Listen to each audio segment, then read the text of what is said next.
ఎప్పుడైతే Audi company 2004లో మార్కెట్లోకి high beam LED lights దింపిందో అప్పటి నుంచే రాత్రుల్లో మనకు రోడ్ల మీద దరిద్రం మొదలైంది.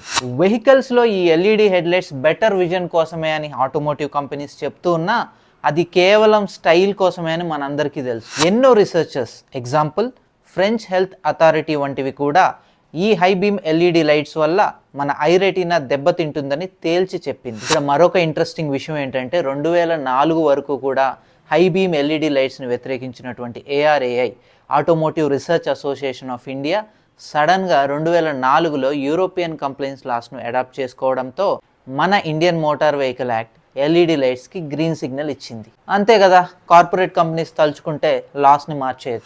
ఫోర్బ్స్ మ్యాగజైన్లో ప్రచురించిన ఒక రీసెర్చ్ ప్రకారం నైట్ టైం జరిగే యాక్సిడెంట్లో 12 నుంచి 15% వరకు హై బీమ్ ఎల్ఈడి లైట్స్ వల్లనే జరుగుతున్నాయంట. 2004 నుంచి 2024 వరకు డ్రైవింగ్ చేసే జనాభాలో దాదాపు 25% పీపుల్ భయపడి నైట్ టైం డ్రైవింగ్ చేయటమే మానేశారంట. ఇక ఇండియా విషయానికి వస్తే భూపాల్లో ఒక సంవత్సరంలో 1470 యాక్సిడెంట్స్ వరకు కేవలం ఈ ఎల్ఈడి హై బీమ్ లైట్స్ వల్లనే జరిగాయండి. పర్సనల్గా నాకు కూడా నైట్ టైంలో ఈ హై బీమ్ ఎల్ఈడి లైట్స్ వల్ల డ్రైవింగ్ చేయడం చాలా ఇబ్బందిగా అనిపిస్తూ ఉంటుంది. మీరు కూడా ఇలాంటి ఇబ్బందిని ఫేస్ చేస్తున్నారా? అయితే కింద కామెంట్స్లో మీ ఇబ్బందిని మెన్షన్ చేయండి.